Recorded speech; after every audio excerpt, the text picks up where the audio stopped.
Merci de me donner la parole.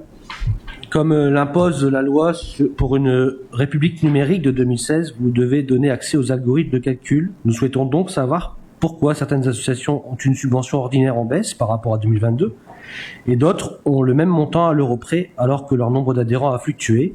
C'est en participant aux assemblées générales que nous le voyons. Faut-il encore y être? Clairement. Je rappelle que ce tableau n'a pas été vu dans la commission ad hoc.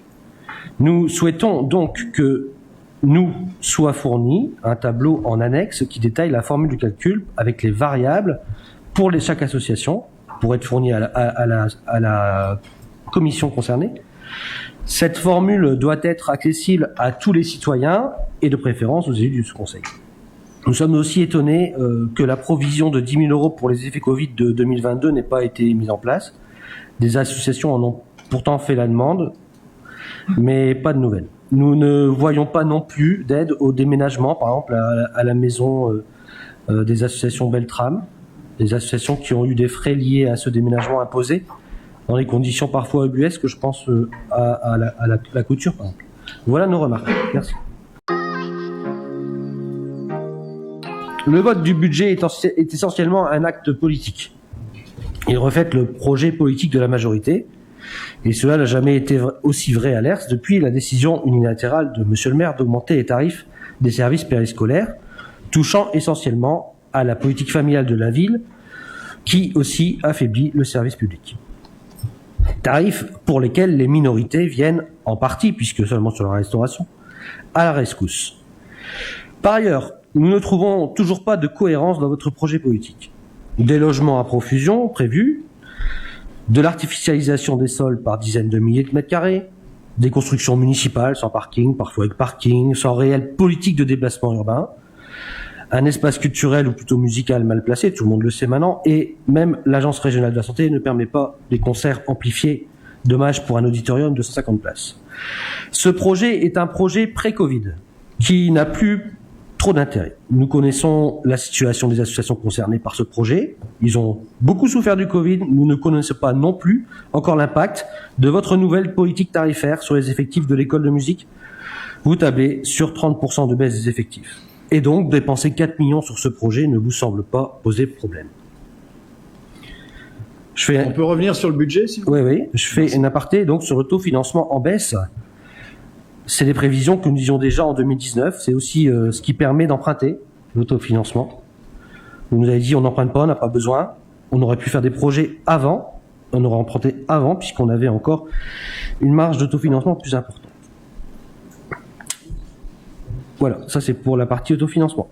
Nous répétons notre intervention du DOB. Oui, à l'ERS, il faut une nouvelle salle de spectacle. Donc c'est notre projet et notre budget. Le budget, nous l'aurions mis là-dedans. Pour preuve, en une semaine, il n'y avait plus de place disponible au spectacle de l'école de musique. C'est un fait. Cet équipement aurait pu aussi répondre à la problématique des salles, mais aussi sur l'évolution du cinéma de l'Amicale Ciné. D'ailleurs, monsieur le maire, sur ce sujet, ça fait 5 ans que vous ne savez pas quoi faire, et ça commence vraiment à se voir. Gérer, c'est prévoir. Nous, Vivre à l'ERS, aurions donc prévu, au vu des nouvelles donnes, un projet sur le site Mode Bossu, alliant patrimoine et modernité, culture et sport, économie et écologie. Projet plus long, certes, mais plus ambitieux. Je vous rappelle qu'on n'est pas en campagne électorale, on parle du budget primitif. Pour vous, ce site Mode Bossu est voué à la destruction sans S'il vous plaît, vous restez sur le budget, sinon, je reste sur le budget. Si c'est pour faire campagne, c'est pas le lieu. J'y arrive. Merci, allez-y directement. Vous pouvez rassembler tout cela avec du stationnement existant. Nous laissons ainsi le temps, maintenant, aujourd'hui, car il y avait bien d'autres choses à faire sur le patrimoine bâti de la ville, qui est loin d'être en forme, surtout sur l'aspect environnemental. Les salles Boileau, les salles d'Odé, la maison des associations, parce qu'elle n'est pas très isolée non plus, les écoles, les sites péris.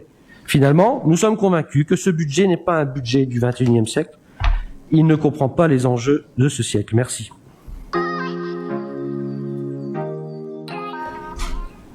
Vous n'avez pas fait les choses dans les règles, et le préfet vous les rappelle. C'est d'ailleurs le problème des délibérations gloubi-boulga, qui mélangent les genres entre les repas de restauration scolaire, du personnel et les mixtions canines.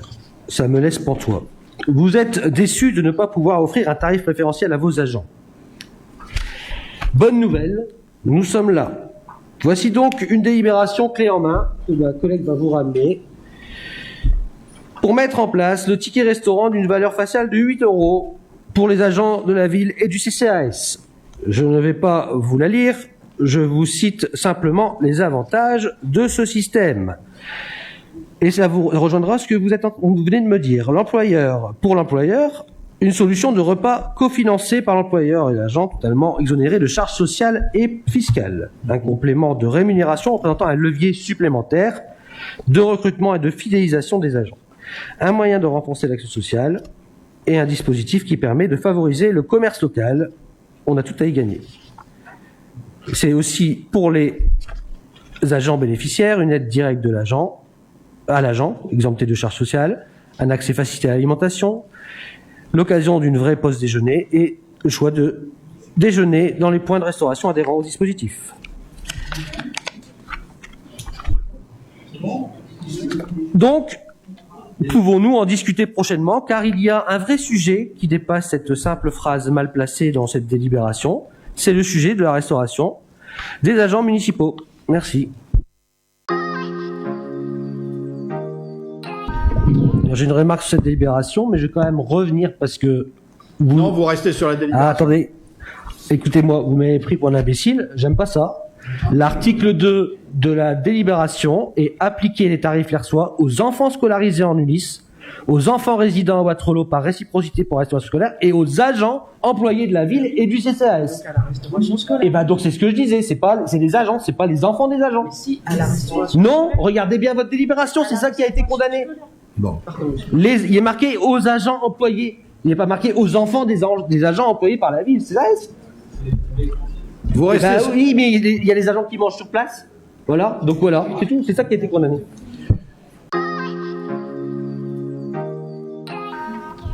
Donc toujours pour aller dans le sens de ce que je disais tout à l'heure au niveau du budget, je cite le document qui va avec cette aide de fonds verts.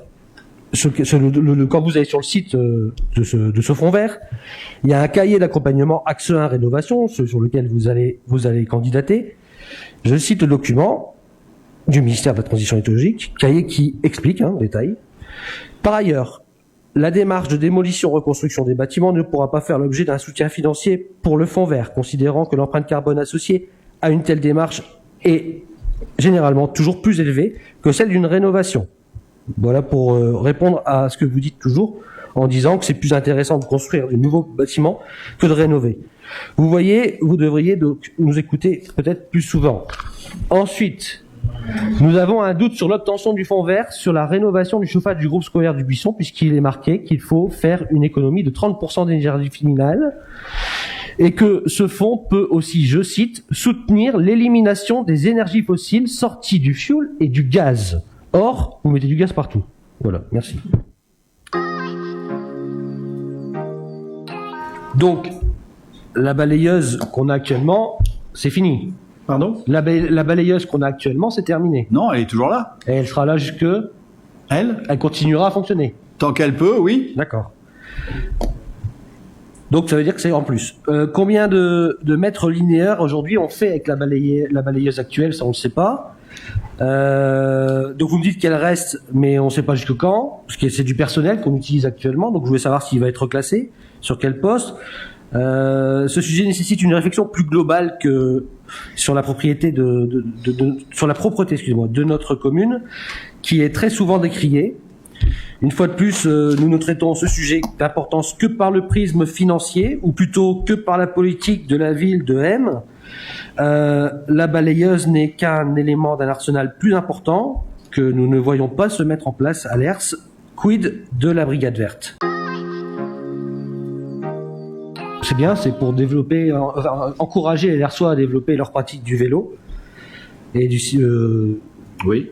La pratique. Vous avez bien compris la délibération. Qu'en est-il